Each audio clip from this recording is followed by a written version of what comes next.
온몸에 멍자국이 발견된 채 숨진 12살 초등학생의 양 어머니에게 경찰이 학대 살해죄를 적용하기로 했습니다.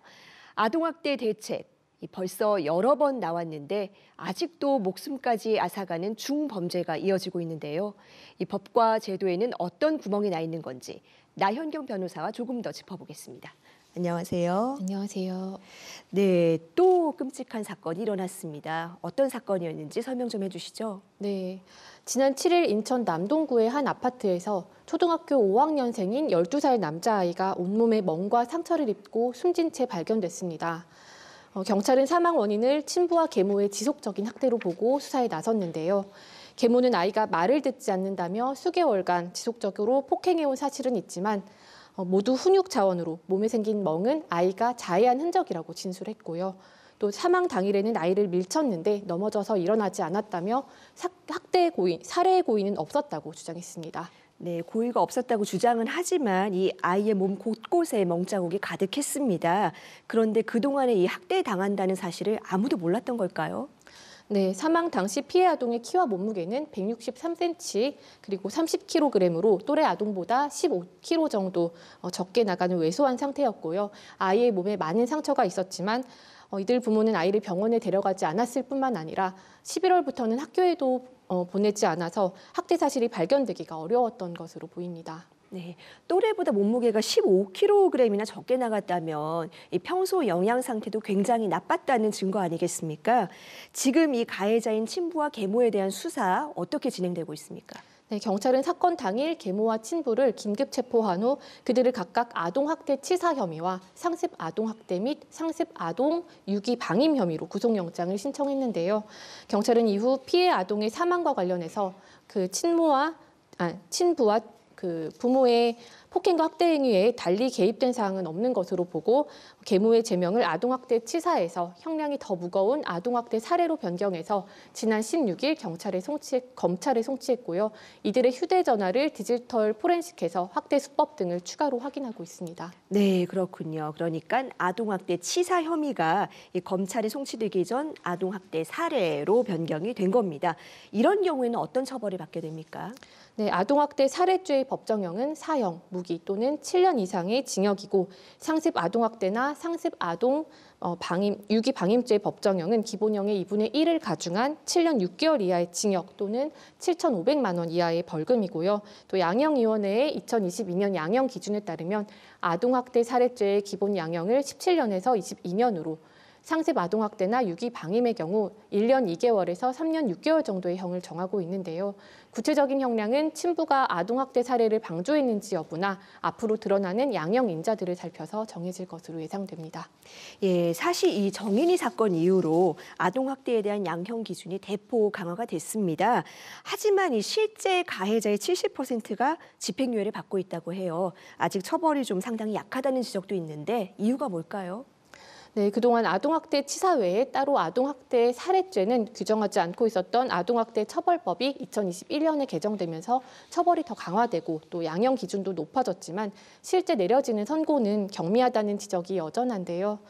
미필적 고의로 범행을 저질렀다거나 형사처벌 전력이 없다는 점, 그리고 진지한 반성과 피해자의 처벌 불원 등 다양한 사유들이 감경 요소로 작용하는 까닭이 있고요.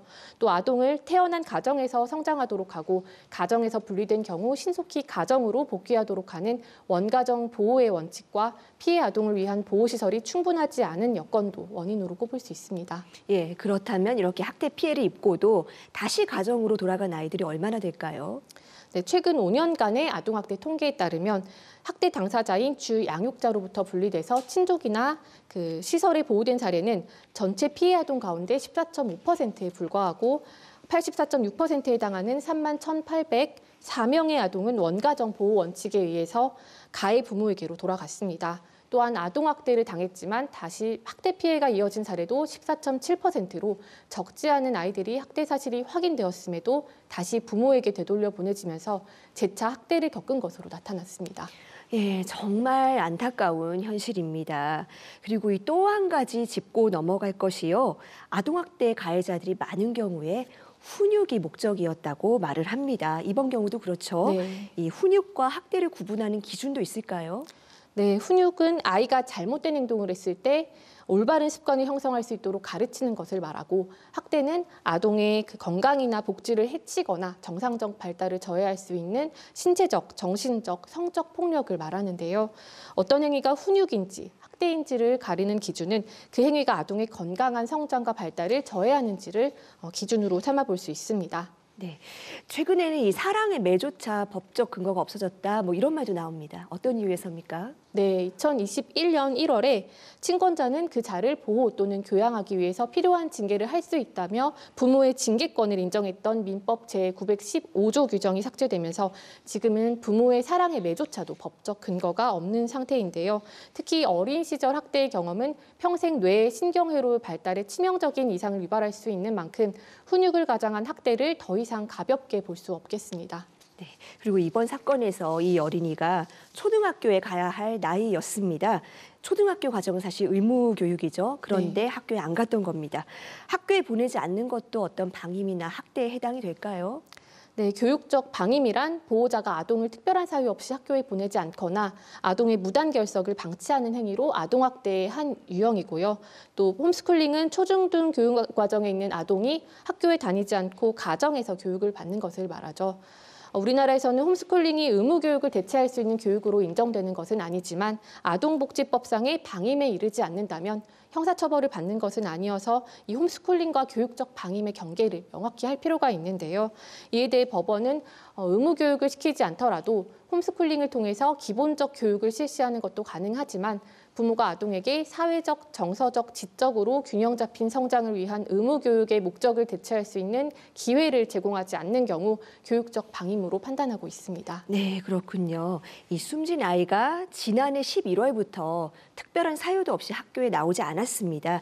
변호사님께서는 초등학교 교사로 재직하신 경험이 있으시죠? 네. 이런 경우에 학교에서 할 수 있는 어떤 조치가 따로 있습니까?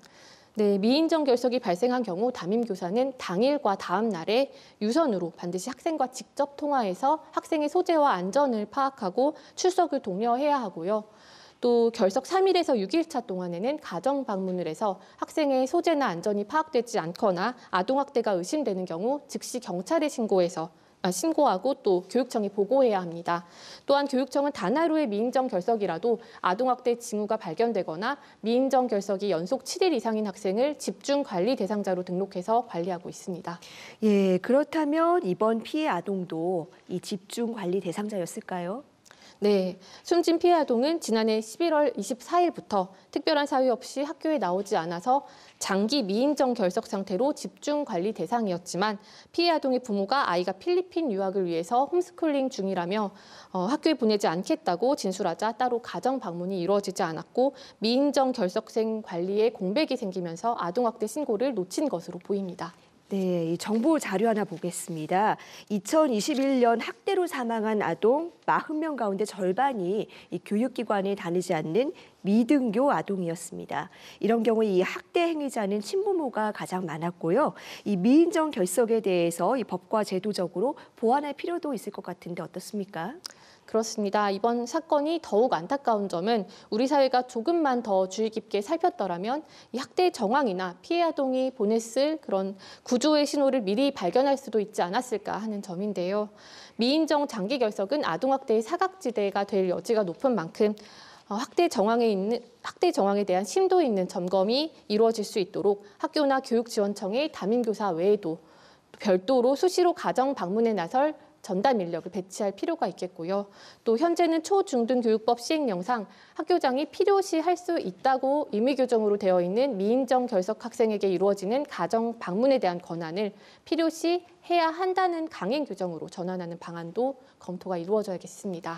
네, 그럼 이렇게 짚어보니까 이번 죽음도 미리 막을 수 있었던 기회들이 있었던 것 같습니다. 변호사님이 마지막으로 전하고 싶은 말씀이 있으실까요? 네, 1989년 유엔 아동권리협약에서는 부모와 함께 살 아동의 권리에 대해서 규정하면서도 부모와 분리되는 것이 아동의 최상의 이익인 때에는 분리 조치해야 함을 명확히 규정하고 있는데요. 반복되는 그런 가정학대 사례들 속에서 우리가 고수해야 할 가치는 때로는 원가정 보호의 원칙보다도 학대 부모로부터의 적극적인 분리 조치일 수 있고요. 또한 처벌 수위를 강화하자는 목소리에도 정작 피해 아동을 돌볼 곳이 마땅하지 않다는 이유로 사법부가 학대 부모에 대한 강력한 처벌을 망설이거나 주저하지 않게 만들려면 학대 피해 아동에 대한 양육 공백이 생기지 않도록 아동 양육에 대한 공공성을 실현하기 위한 정부 차원의 보호 체계 또한 발맞춰 정비되어야겠습니다. 네, 학대 아동을 찾아내서 보살피는 시스템 그리고 가해자에 대한 어떤 처벌과 관리까지 엄중하게 보완돼야 하겠습니다. 오늘 말씀 잘 들었습니다. 감사합니다.